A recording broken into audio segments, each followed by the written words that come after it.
Les amis, le match est digéré, le résultat est maintenant oublié, le ballon d'or de Dembélé célébré, et il est temps de revenir sur cette victoire de l'OM 1-0 lors du Classico. Les Marseillais ont battu le Paris Saint-Germain, et ce soir, parce que je m'exprime, il est 20h, j'ai envie de faire une petite réflexion, une petite expression de mon humeur aussi, et si cette victoire de l'OM était une bonne nouvelle à bien des niveaux. Ce que je veux dire par là, c'est que cette victoire de l'OM, évidemment, est un événement pour les Marseillais, bien évidemment. Ça faisait 14 ans qu'ils n'avaient pas battu Paris à domicile en championnat, donc on connaît un peu la chanson. C'est un événement, c'est un résultat qui reste exceptionnel, et pour autant, je considère qu'il amène des bonnes nouvelles. Déjà, les premières bonnes nouvelles, elles sont, et c'est peut-être paradoxal, pour le Paris Saint-Germain. Parce que oui, évidemment, t'as perdu un match, c'est jamais plaisant. T'as perdu un match qui plus est contre le rival, avec une période historique qui s'arrête d'invincibilité chez eux, tout ça. On connaît l'histoire, pas de problème. Et pour autant, je considère que cette défaite au Vélodrome est une bonne nouvelle à bien des égards pour le PSG.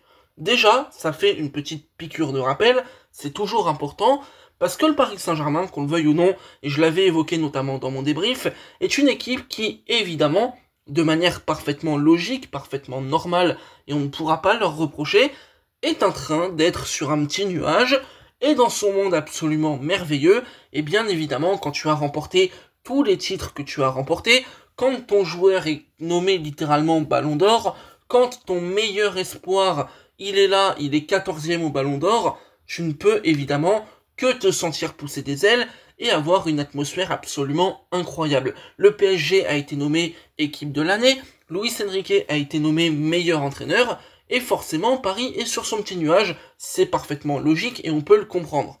Mais cette défaite face à l'OM, c'est une claque, c'est une leçon, c'est une piqûre de rappel qui fera du bien à tout un groupe de se rappeler que non, le PSG n'est pas invincible, que Paris peut perdre, que Paris peut faillir, et que si Paris veut rééditer ses exploits précédents, non seulement il faudra mettre les ingrédients, mais en plus il faudra s'investir à 100%, voire plus, pour parvenir à des résultats. Et ça va être encore plus important cette année, parce que maintenant, Paris est attendu, Paris a gagné, Paris est aujourd'hui l'équipe à éteindre, l'équipe à abattre, et les joueurs du Paris Saint-Germain vont être attendus encore plus au tournant qu'avant. Donc là, évidemment, c'est une claque, c'est une première leçon, elle va faire beaucoup de bien, un peu d'humilité, un petit retour sur terre, qui est évidemment une bonne nouvelle. Au-delà de ça, pour le PSG, bien évidemment, il y a cette notion de collectif et d'individualité dans ce collectif. Le match contre l'OM, je l'ai évoqué notamment dans le débrief, il a acté le statut et peut-être le futur de certains joueurs.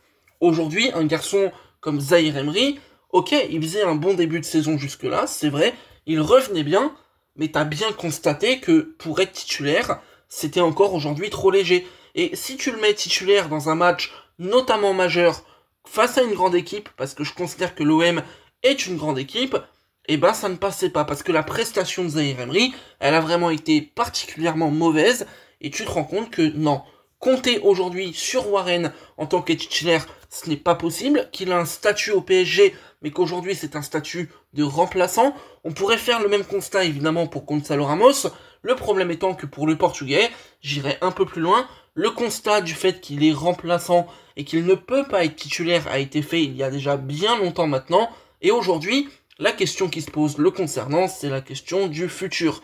Est-ce que Ramos aujourd'hui a les épaules, a le talent pour tenir un statut au Paris Saint-Germain?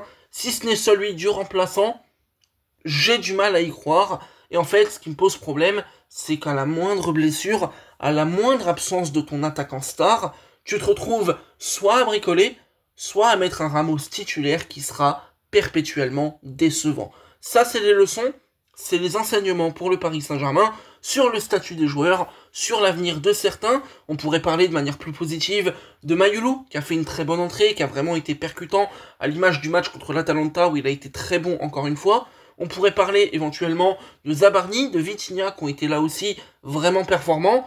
Mais franchement, cette défaite contre l'OM, elle permet de resituer un petit peu tout le monde à sa place, de remettre les pieds sur terre et de constater un peu l'état global de ton équipe.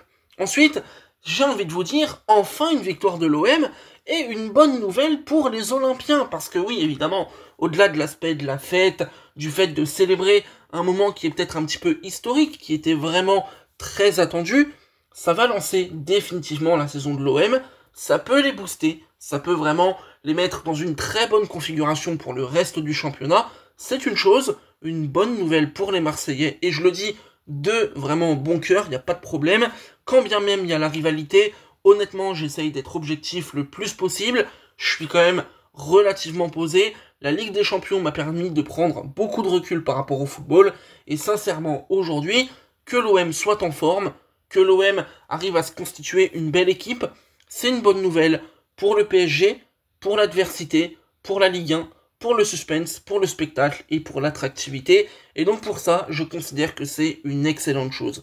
Pour l'OM, c'est une bonne nouvelle parce qu'en fait, tu te rends compte que oui, tu es capable de battre le Paris Saint-Germain.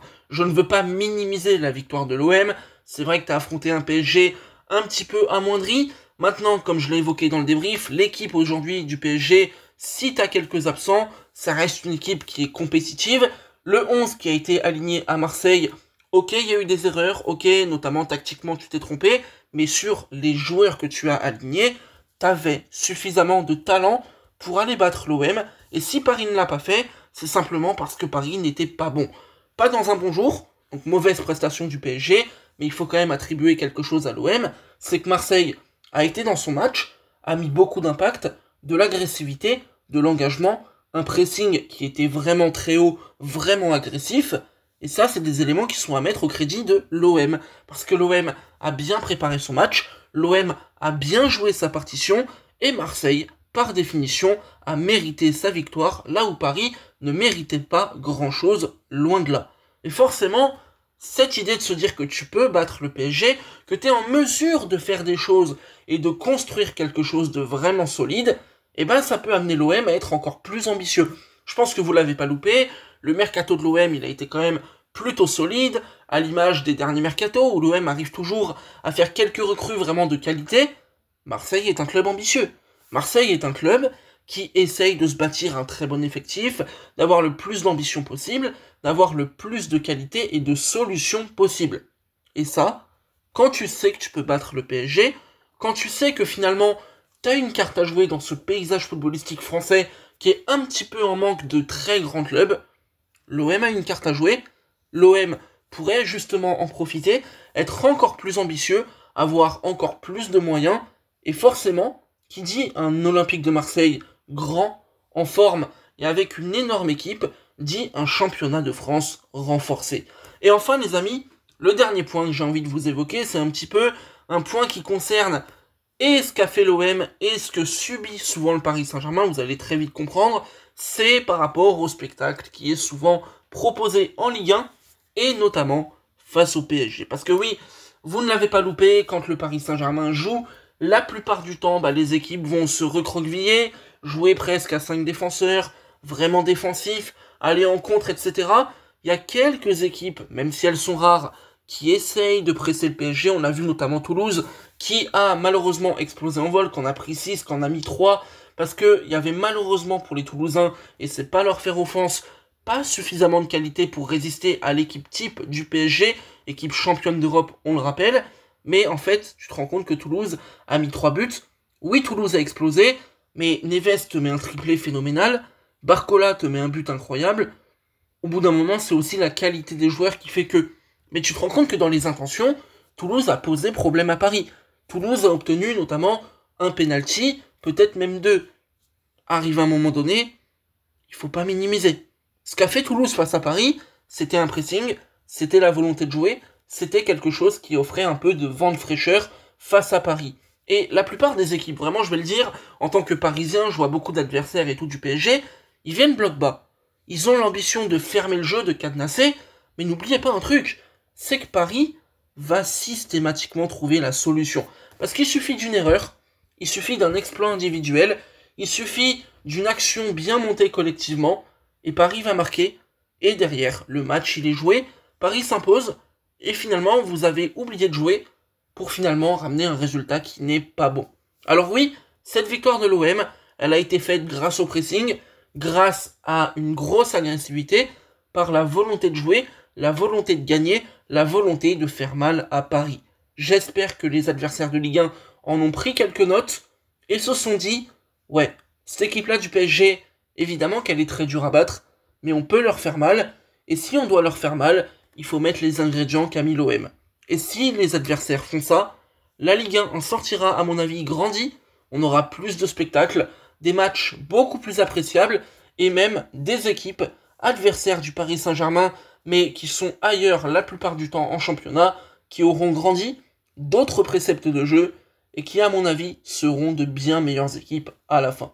Alors voilà, c'est pour ça que je considère que cette victoire de l'OM est une bonne nouvelle. J'essaye d'en tirer le positif pour ne pas m'énerver, mais sincèrement, le match de mon côté est quand même relativement oublié. Bravo à l'OM, parce que sincèrement, vous l'avez mérité cette victoire. Paris n'a rien fait. Paris ne méritait rien. Alors voilà, profitez, et on se retrouve au match retour, amis marseillais, dans la joie, dans la bonne humeur, mais avec, je l'espère, désolé pour vous, un bon 5-0 pour le PSG.